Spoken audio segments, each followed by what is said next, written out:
नमस्कार दोस्तों, कुसुम हिंदी क्लासेस में आप सबका स्वागत है। तो इससे पहले वाली क्लास में हमने विलोम शब्दों के बारे में पढ़ा था। तो आज का हमारा टॉपिक है अनेक शब्दों के लिए एक शब्द। ये भी पेपर में 2-3 नंबर के क्वेश्चन आते ही हैं, तो इसको पढ़ना भी ज़रूरी है। तो देखिए, सबसे पहले हम इसकी परिभाषा देखेंगे। अधिक से अधिक विचारों को अभिव्यक्त करने वाले शब्दों को समानार्थक या भाववाचक शब्द कहते हैं।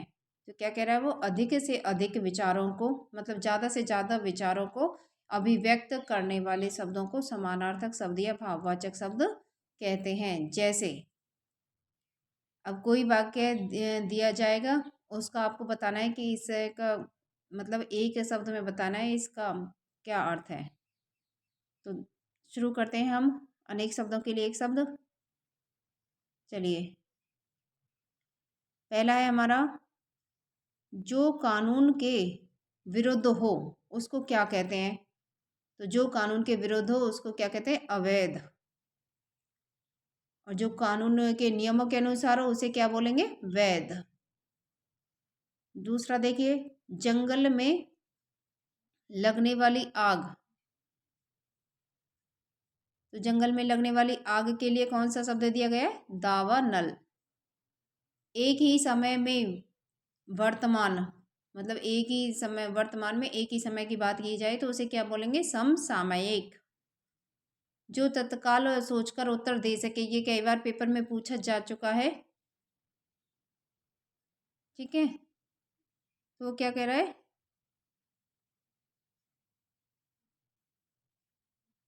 जो तत्काल सोचकर, मतलब तत्काल क्या, उसी समय सोचकर उत्तर दे दे, तो उसको क्या बोलेंगे, उसको हम बोलेंगे प्रत्युत्पन्नमति। आदि से अंत तक आधोपांत। पृथ्वी में 3 और पानी वाला स्थल क्या कहलाता है, प्रायद्वीप। वह स्थान जो पृथ्वी, चंद्रमा और सूर्य के मध्य स्थित है, ये भी पेपर में पूछा जाता है, अंतरिक्ष। पूरब और उत्तर के बीच की दिशा ईशान। तो पूरब और उत्तर के बीच की दिशा को क्या कहा जाता है, ईशान। पर्वत की तलहटी को क्या कहा जाता है, उपत्यका। ठीक है, अब हम चलते हैं आगे। जिसकी गर्दन सुंदर हो, गर्दन को क्या बोला जाता है, ग्रीवा। तो जिसकी गर्दन सुंदर हो उसके लिए किस शब्द का प्रयोग किया जाता है, सुग्रीव। उसे क्या बोला जाता है, सुग्रीव। बिना घर का क्या कहलाता है, अनिकेत। निकेत का मतलब क्या होता है, घर। अब ये भी इंपॉर्टेंट है अगला, किसी ग्रंथ में अन्य व्यक्ति द्वारा जोड़ा गया भाग। मतलब कोई ग्रंथ किसी ने लिखा है, लेकिन किसी दूसरे व्यक्ति ने उसमें कोई भाग जोड़ दिया है, कोई पार्ट उसमें शामिल कर दिया है, तो वो क्या कहलाता है, छेपक। अब अगला देखिए, जिसका संबंध पृथ्वी से हो उसे क्या कहते हैं, पार्थिव। हमेशा रहने वाला, शाश्वत। देर से काम करने वाला, दीर्घ सूत्री। जो देर से काम करे उसे क्या बोलते हैं, दीर्घ सूत्री। शीघ्र प्रसन्न होने वाला, आशुतोष। तो आशुतोष जिसका नाम होगा उसका अर्थ क्या है, शीघ्र प्रसन्न होने वाला, वो बहुत जल्दी खुश हो जाता होगा। तो शीघ्र प्रसन्न होने वाला आशुतोष। जहाँ पहुँचा ना जा सके, अगम। किसी विषय की पूरी छानबीन करना, विवेचन करना। जिसका अनुभव इंद्रियों से ना हो उसे क्या कहते हैं, अगोचर। आय और व्यय के आंकड़ों की जांच करने वाला क्या कहलाता है, अंकेक्षक। अंकेक्षक। ठीक है, जिसका जन्म पहले हुआ हो वो कहलाता है अग्रज। जिसकी भुजाएं घुटनों तक लंबी हो उसे क्या कहते हैं, आजानुबाहु। वह स्त्री जिसका पति परदेश से आने वाला हो उसे कहते हैं आगम आगामी आगामीश्य पतिका। आगामी मतलब आने वाला। ठीक है, अब हम चलते हैं आगे। जिसका कोई शत्रु पैदा ना हुआ हो, मतलब ऐसा व्यक्ति जिसका कोई शत्रु ही ना हो, तो वो क्या कहलाता है, अजात शत्रु। प्राचीन आदर्शों के अनुसार चलने वाला, उसके लिए एक शब्द बताइए, गतानुगतिक। गतानुगतिक का मतलब क्या है? प्राचीन आदर्शों के अनुसार चलने वाला। जिसमें धैर्य ना हो, अधीर। जो बात लोगों से सुनी गई हो, किंवदंती। ठीक है। जो पहले कभी ना हुआ हो, अभूतपूर्व। सबको समान भाव से देखने वाला, समदर्शी। मतलब सबको एक ही नजरिए से देखने वाला क्या कहलाता है? समदर्शी। आगे देखिए, जो बात, ये एक सेकंड, कष्ट सहकर होने वाला कार्य। मतलब कोई कार्य है जो कष्ट सहकर हमने किया है, तो उसी के लिए क्या शब्द यूज करेंगे? दुष्कर। मतलब कठिनाई से होने वाला। जो बदला ना जा सके, अपरिवर्तनीय। जो अधिक बोलता हो, वाचाल। जो भेदा या तोड़ा ना जा सके, उसके लिए शब्द बताइए, अभेद। जो धरती फोड़कर जन्मा हो, उद्भिज। ठीक है। जो पहले कभी नहीं सुना गया, अश्रुत पूर्व। जो व्याकरण जानता है उसे क्या बोलते हैं? वैयाकरण। जिस पर मुकदमा चल रहा हो, प्रतिवादी। विष्णु का उपासक क्या कहलाता है? वैष्णव। और शिव का उपासक शैव। जो युद्ध में स्थिर रहता है, युधिष्ठिर। उसके लिए क्या शब्द यूज करेंगे? युधिष्ठिर। आगे चलते हैं अब हम।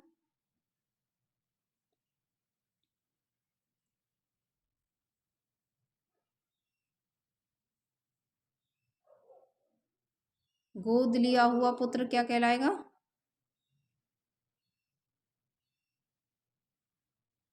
गोद लिए हुए पुत्र के लिए शब्द है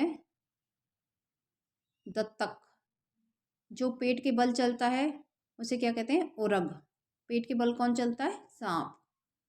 जिस भूमि में कुछ भी पैदा ना हो, वो क्या कहलाती है? बंजर या ऊसर। ऊसर। जीवन के अंश को लेकर लिखा गया प्रबंध काव्य क्या कहलाता है? खंड काव्य।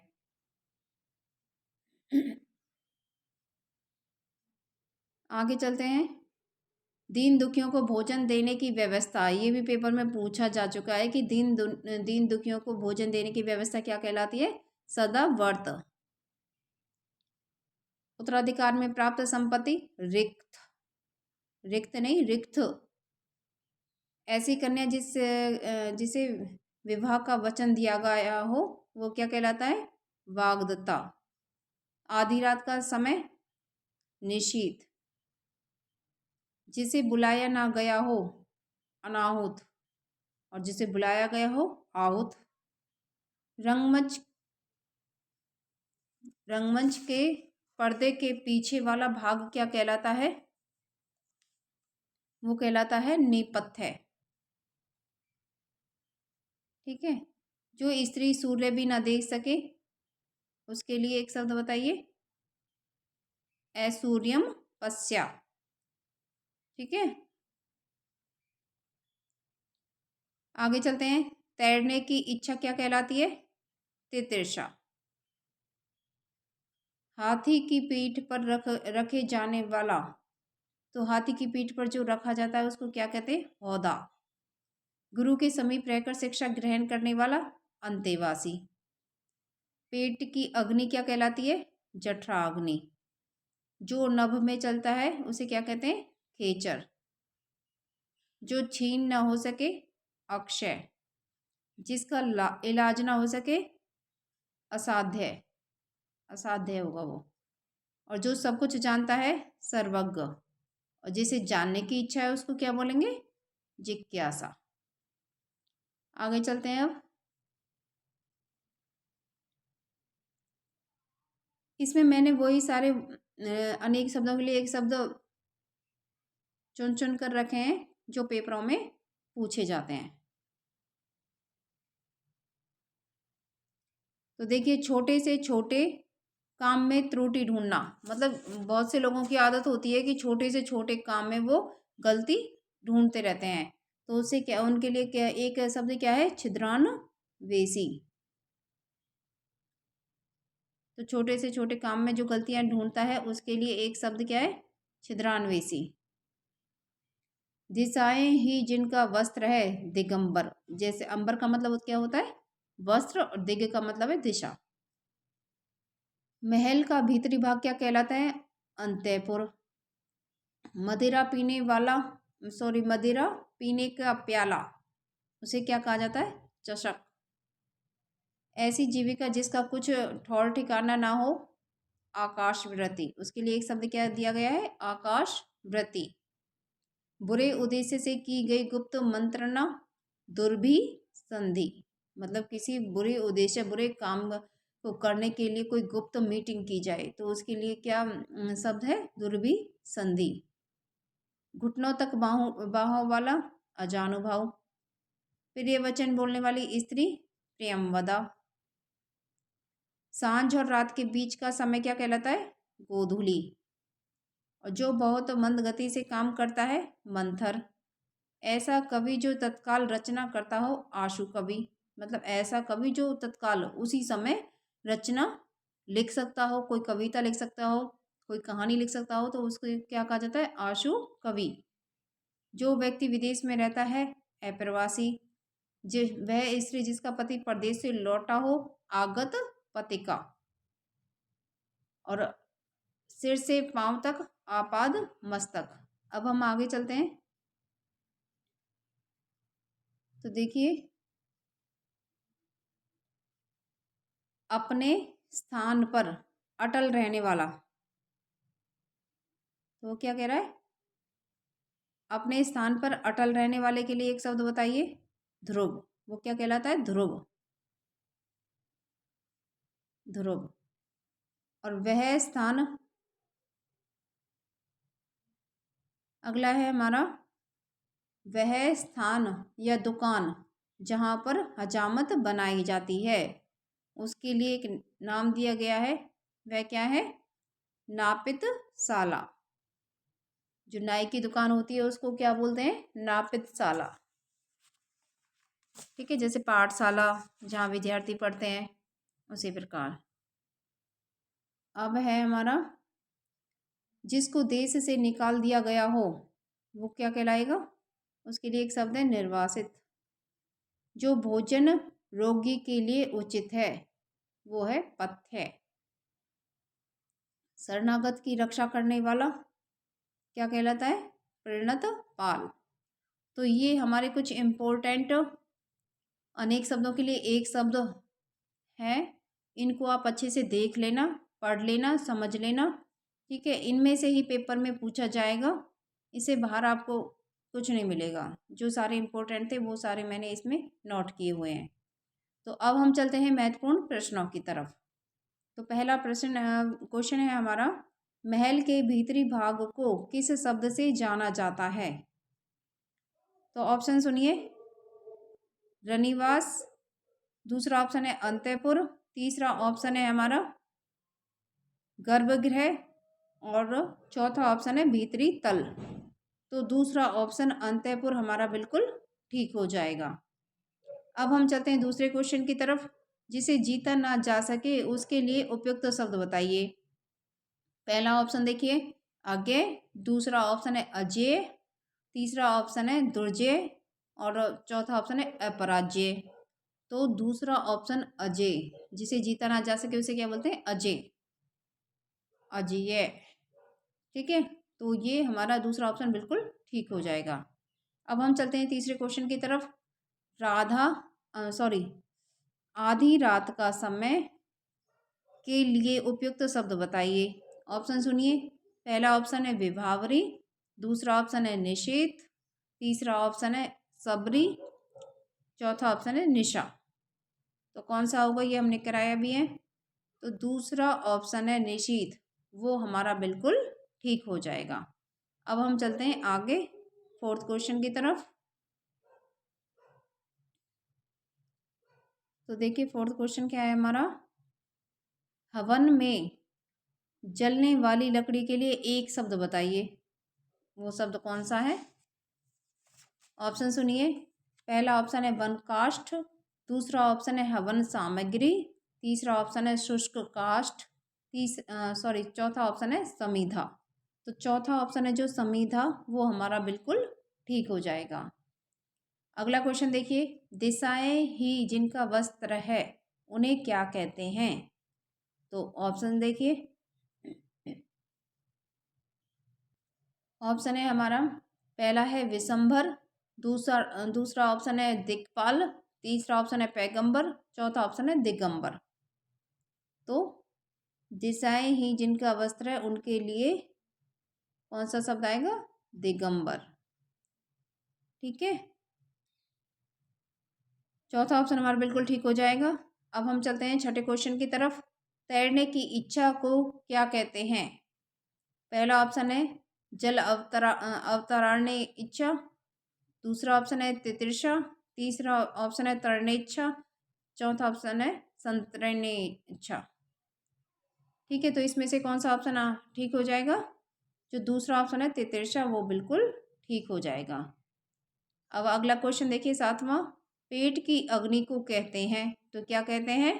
ऑप्शन देखिए, पहला ऑप्शन है हमारा दावाग्नि, दूसरा ऑप्शन है जठराग्नि, तीसरा ऑप्शन है बड़वाग्नि, चौथा ऑप्शन है मंदाग्नि।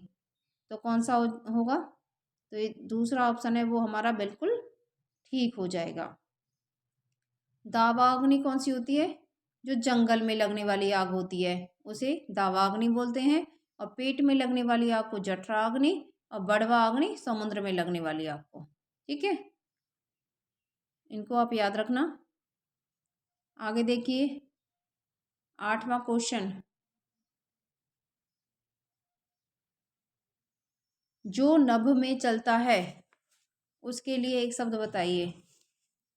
पहला ऑप्शन है हमारा खच्चर, दूसरा ऑप्शन है खेचर, तीसरा ऑप्शन है हमारा नभचाली, और चौथा ऑप्शन है नभोत्पन्न।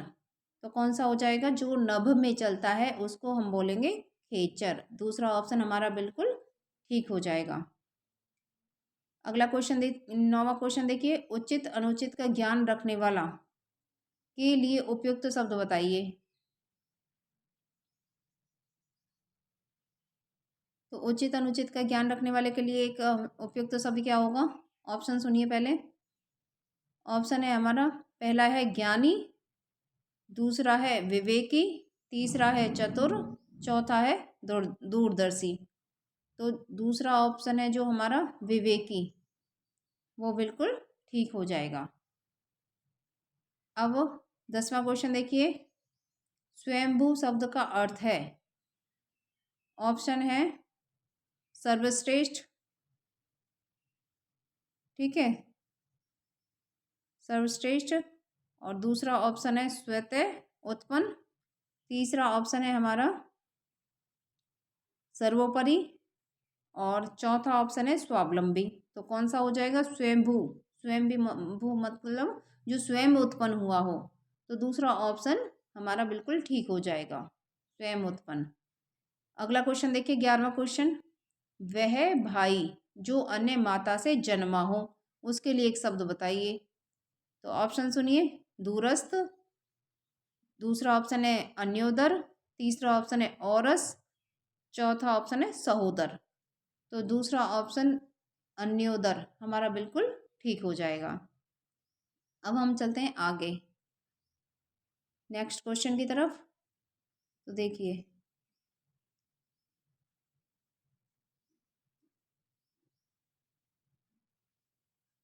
तो नेक्स्ट क्वेश्चन है हमारा, गतानुगतिक का अर्थ बताइए, सही अर्थ इनमें से क्या होगा? तो पहला ऑप्शन सुनिए, प्राचीन आदर्श के अनुसार चलने वाला, दूसरा है अनुसरण करने वाला, तीसरा है गत को नहीं मानने वाला, और चौथा ऑप्शन है पीछे चलने वाला। तो इनमें से कौन सा हो जाएगा ठीक हमारा? ये मैंने पढ़ा है अभी आपको। तो पहला ऑप्शन है जो हमारा प्राचीन आदर्श के अनुसार चलने वाला, वो बिल्कुल ठीक हो जाएगा, गतानुगतिक। 13वां क्वेश्चन देखिए, जिसे किसी से लगाव ना हो उसे क्या कहते हैं? ऑप्शन सुनिए, लिप्सु, दूसरा ऑप्शन है नश्वर, तीसरा ऑप्शन है जानकी, और चौथा ऑप्शन है निर्लिप्त। तो जिसे किसी से लगाव ना हो उसे कहते हैं निर्लिप्त। चौथा ऑप्शन हमारा बिल्कुल ठीक हो जाएगा। अब 14वां क्वेश्चन देखिए, जिसका मन और ध्यान दूसरी तरफ हो उसके लिए एक शब्द होगा। पहला ऑप्शन है मनवा, दूसरा ऑप्शन है अन्य मनस्क, तीसरा ऑप्शन है मनन, चौथा ऑप्शन है मनस्क। तो इसमें से कौन सा ठीक हो जाएगा हमारा? अन्य मनस्क। ठीक है। 15वां क्वेश्चन देखिए, दिए हुए शब्दों में भिन्न अर्थ वाला, तो दिए हुए शब्दों में भिन्न अर्थ वाला शब्द है तो कौन सा है? ऑप्शन सुनिए। पहला ऑप्शन है हमारा आत्मजा, दूसरा ऑप्शन है नंदिनी, तीसरा ऑप्शन है कन्या, चौथा ऑप्शन है भार्या। तो बताइए कौन सा ऑप्शन ठीक हो जाएगा? तीन ऑप्शन एक जैसे हैं और चौथा बिल्कुल अलग है। तो इसका चौथा ऑप्शन है भार्या, वो हमारा बिल्कुल ठीक हो जाएगा। क्यों हो जाएगा ठीक? क्योंकि ये आत्मजा, नंदिनी और कन्या ये पुत्री के पर्यायवाची हैं और भार्या पत्नी के लिए यूज होता है। ठीक है, तो इसलिए जो चौथा ऑप्शन है वो हमारा बिल्कुल ठीक हो जाएगा। तो आज की क्लास में हमने पढ़ा है अनेक शब्दों के लिए एक शब्द। तो मैं उम्मीद करती हूँ ये क्लास आपको इंटरेस्टिंग लगेगी और इम्पोर्टेंट सारे लिए हैं मैंने। तो आप इसको अच्छे से देखना, ध्यान से देखना। एग्जाम में आने वाले, बार बार रिपीट होने वाले अनेक शब्दों के लिए एक शब्द हैं ये। ठीक है। तो अगर आपको वीडियो अच्छी लगे तो ज़्यादा से ज़्यादा लाइक करें, शेयर करें और चैनल को सब्सक्राइब करें और बेल आइकन को ज़रूर दबाएं ताकि अगली क्लास का नोटिफिकेशन आपको मिल सके। तो चलिए आज की क्लास हम यहीं पर समाप्त करते हैं। मिलते हैं अगली क्लास में नए और इंटरेस्टिंग टॉपिक के साथ। ठीक है, एक दो टॉपिक और रहते हैं हमारे, फिर उसके बाद प्रैक्टिस सेट स्टार्ट करेंगे एक दो दिन में। तो आज की क्लास हम यहीं पर समाप्त करते हैं।